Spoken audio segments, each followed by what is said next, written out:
So the most problematic at all to me, I'm not a fan of violence. I think American media has too much violence and not enough sex.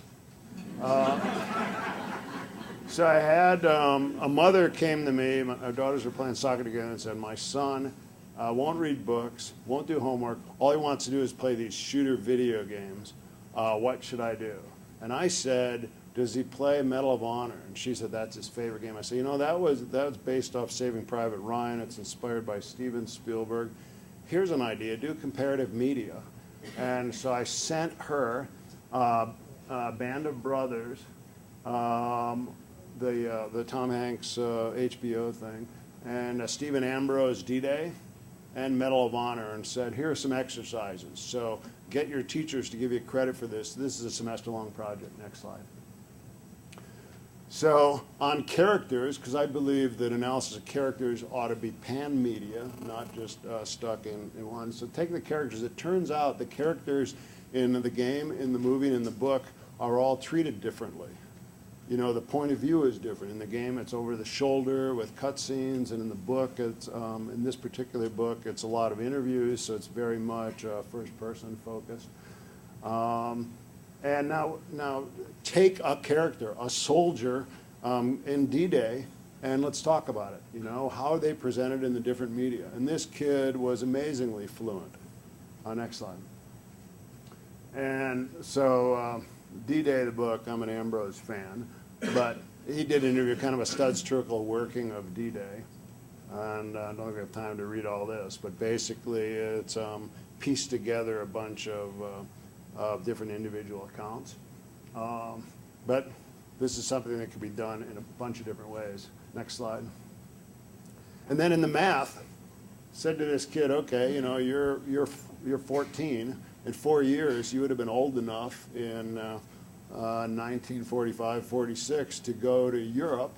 So if you had been an 18-year-old in the U.S. military at the time, what are the chances you would have been assigned there? And if you were assigned, what are the chances you would have died or been injured? He thought that was pretty useful.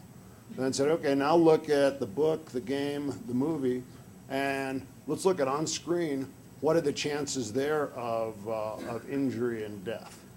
And compare it to actual history. And he thought that was really interesting. Next slide.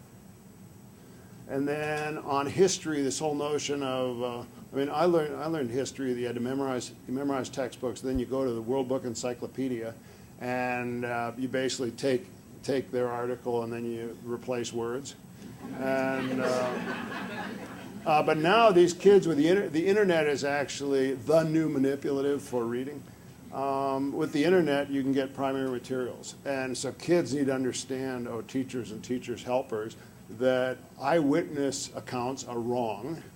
And so even starting out with what does first person mean in different media? Next.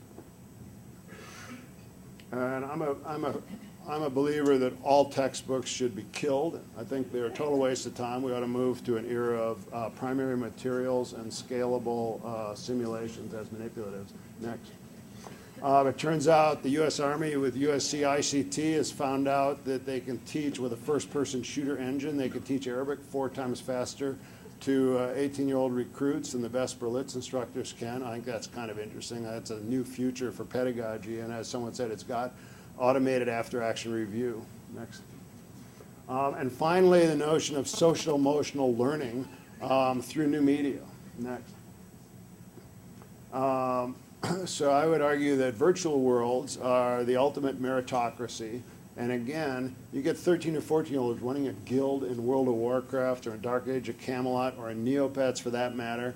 And their merit matters more than their height or somatype. And in all these, it's volunteer participation.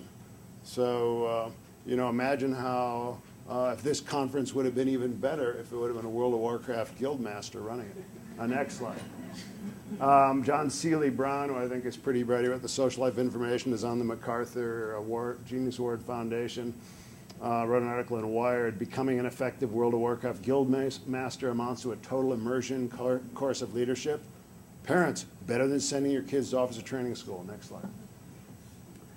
Because again, the different MMOs and online worlds have all sorts of tools for self-organization. Next.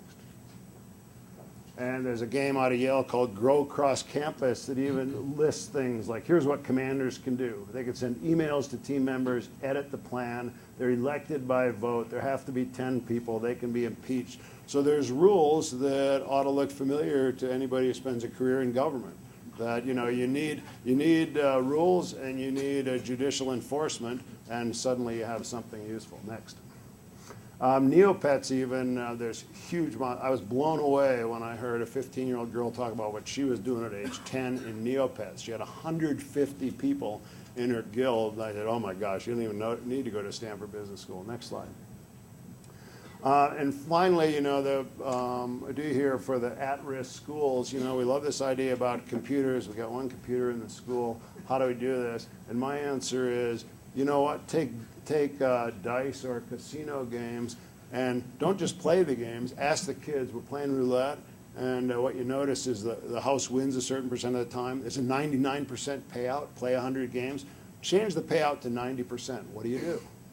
How do you change it to 50%? What do you do? How do you change it to 200%? What do you do? And every kid ought to know that. And I think, playing with dice and marbles is more fun than flashcards. Next slide. Thank you.